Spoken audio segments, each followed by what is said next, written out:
Everyone's arguing about cameras versus LiDAR, but they're comparing the wrong things. In the race for autonomy, hardware is just the surface. The real battle? It's about a single number most people aren't even tracking.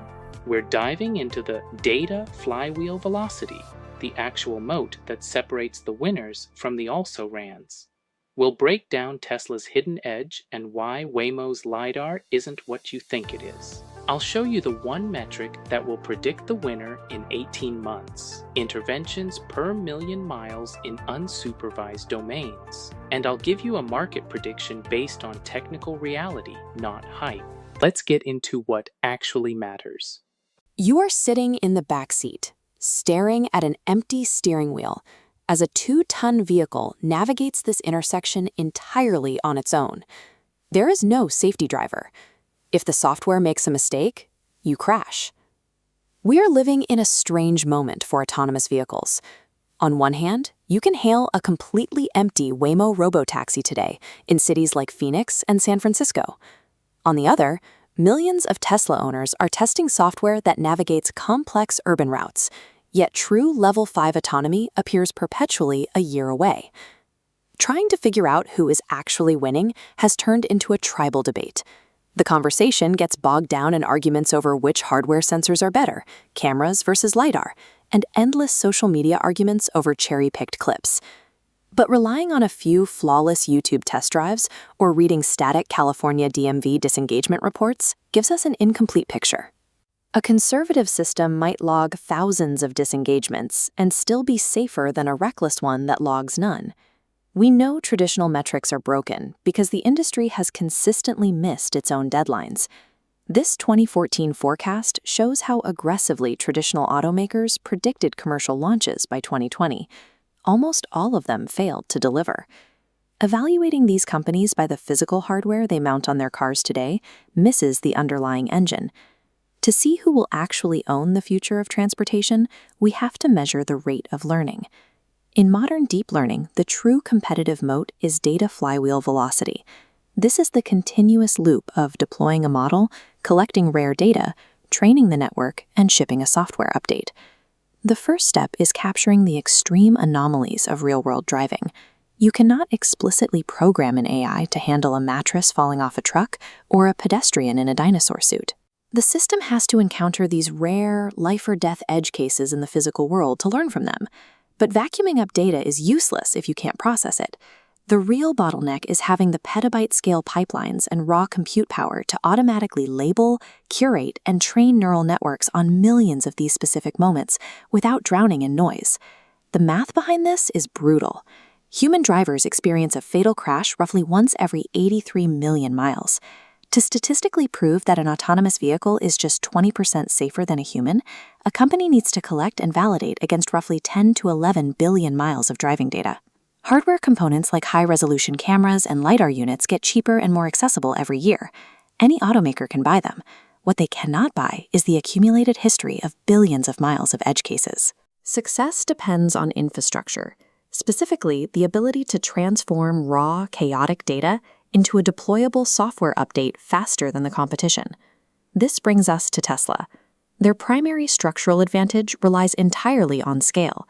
They have deployed millions of consumer vehicles globally, turning their customer base into a massive distributed sensor network. Every FSD-equipped Tesla runs what the company calls shadow mode. Even when the human is driving, the AI silently makes its own predictions in the background. When the human's action differs from the AI's prediction, the car captures that exact moment and uploads the sensor data to train the central network. Tesla recently replaced hundreds of thousands of lines of explicit C++ code with an end-to-end neural network for FSD version 12. Instead of following rigid rules about stop signs and lane lines, the car learns to drive directly from vast amounts of video data, mimicking fluid human behavior. But this introduces a massive engineering trade-off. End-to-end neural networks function as a black box. If the car suddenly swerves toward a barrier, engineers can't easily look at a line of code to ask why. They just have to feed the system more data to correct neural weights. Because of this unpredictability, Tesla's system remains strictly Level 2 supervised autonomy. It requires a highly attentive human driver, ready to take the wheel at any second to prevent a collision. Tesla is currently trading verifiable, unsupervised safety today for unmatched learning velocity and global data collection tomorrow. Waymo operates on the exact opposite philosophy. Backed by Alphabet, they are prioritizing redundancy, methodical validation, and verifiable safety over immediate global scale. To guarantee safety without a human in the driver's seat, Waymo relies on a multimodal sensor suite. They overlap standard cameras with radar and spinning LiDAR units, cross-referencing that data against highly detailed 3D maps to achieve centimeter-level accuracy of their surroundings.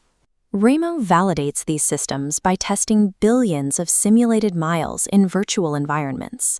This allows them to mathematically prove their safety case to regulators and operate fully auditable, Level 4 driverless robotaxis on public roads. The severe trade-off for this level of safety is geographic confinement. Waymo vehicles are strictly geofenced. They physically cannot operate outside of their pre-mapped domains, and they struggle in severe weather conditions like heavy snow or dense fog.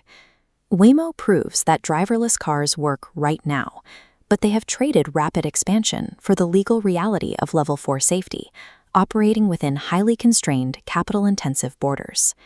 If you want to know who is going to win over the next 18 months, discard the raw crash counts. This graph tracks the only metric that matters: miles per critical intervention in unscripted environments. A critical intervention happens anytime a human must take the wheel, or a remote operator must step in to prevent a physical collision or a serious traffic violation. Right now, Waymo's curve sits high and relatively stable. Their published safety data shows they operate well above the human-level safety threshold, but only within their tightly controlled volume of mapped city streets. Tesla's curve starts much lower. In the early days of FSD, interventions were constant, but with each over-the-air update, their miles per critical intervention are climbing exponentially as their massive data flywheel spins faster. Monitoring the intersection of these two curves is vital. Whichever company sustains human-level safety across the broadest geographic territory first will ultimately monopolize the market. Based on the data, the short to medium term will not produce a single winner. Instead, the autonomy market is splitting into dual monopolies. Waymo is positioned to dominate the true robotaxi market through 2028. They are building a monopoly in high-value urban cores, where dense fleet economics actually make financial sense. Tesla will maintain a monopoly on the global consumer market, providing highly capable Level 2 driver assistance to millions of personal vehicles everywhere else on Earth. This timeline shows how other traditional automakers made bold promises about autonomy over the last decade, only to quietly retreat back to basic driver assistance features, leaving Waymo and Tesla as the primary contenders. If Tesla reaches the human-level safety threshold and launches an unsupervised robotaxi pilot, their zero marginal cost software and massive existing fleet allows them to instantly bypass Waymo's slow city-by-city expansion. Spinning the data flywheel fast enough to reliably cross the threshold of human trust will determine the ultimate victor. While the world debates sensors, they're missing the real moat: data flywheel velocity. It's not about what you have today, it's how fast you turn edge cases into software improvements.